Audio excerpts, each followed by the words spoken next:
Torej, revščina seveda pomeni predvsem krnitev, materialno pomanjkanje, ampak na drugi strani tudi krnitev življenjskih priložnosti, socialno izključenost.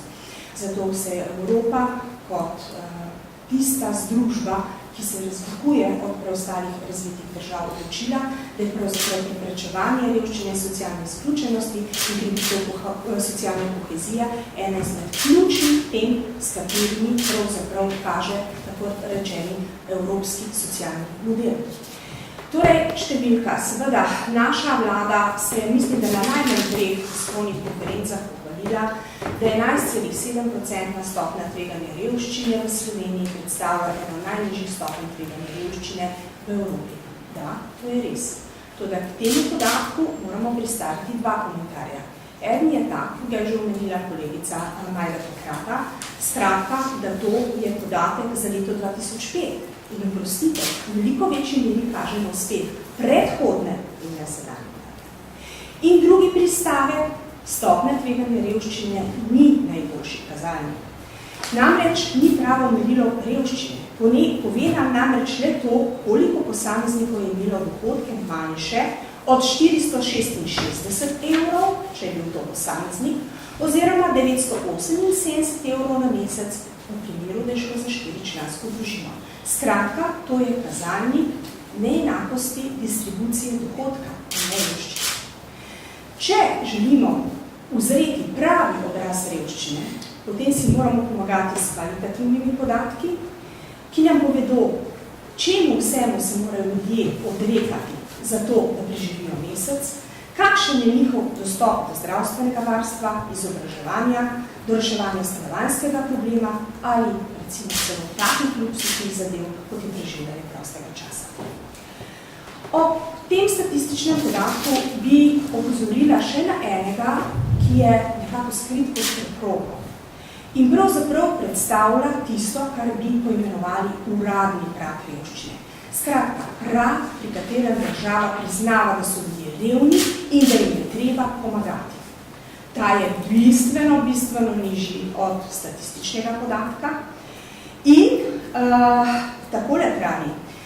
Pod pragom revščine živijo tisti ljudje, ki živijo pod pragom minimalnega dohodka in ta za posameznika znaša 213 evrov na mesec. Za 4-člansko družino pa 490 evrov na mesec. To se pravi, razlika med temi, ki so uradno revni, teh je samo 1/5 tistih, ki naj bi bili ocenjeno revni, in pa ocenjeno revni je 4/5. Ti se morajo seveda znajti sami po sebi. Kako uspešno pomaga denarna socialna pomoč revnim? Kot že rečeno, v otroški opazovalnici na Inštitutu Republike Slovenije za socialno varstvo smo izvedli analizo in kvalitativno raziskavo o revščini med otroki, med družinami z otroki. In ob tej raziskavi, kjer smo uporabili 2 metodi, samo toliko za vašo vednost, eno je vodeni intervju s strokovnjaki, ki se dnevno srečujejo z revnimi osebami, tako imenovane fokusne skupine. Izvajali smo jih v 5 slovenskih regijah, od najrazvitejših do najmanj razvitih, ter tudi intervjuje s tistimi revnimi osebami, ki so prihajali na naslove humanitarnih organizacij po pomoč. Raziskava je pokazala, da pravzaprav vsi ti ljudje porabljajo pretežni del denarnih dohodkov za to, da plačujejo položnice. Za hrano jim res ostane ostanek, to se pravi ne zadošča za prehrano, in k sreči sta bili pred 2 leti pač uvedeni v obliki pomoči, kot so prehranski paketi, ki jih iz blagovnih rezerv deli pač država Slovenija namenja humanitarnim organizacijam, ljudje pa v njenem imenu to dobijo, tako da ljudje lahko pridejo do skromne prehrane in še ta je v pretežni meri sestavljena iz oglikovih hidratov. To se pravi iz bele moke, iz koruzne moke, iz riža, makaronov in tako naprej. Vsi tisti, ki se kolikor toliko spoznate na prehrano in seveda predpostavljam, da veliko pozornost polagate tudi temu, kako se prehranjujete, veste, da to pravzaprav je tipičen model nezdrave prehrane.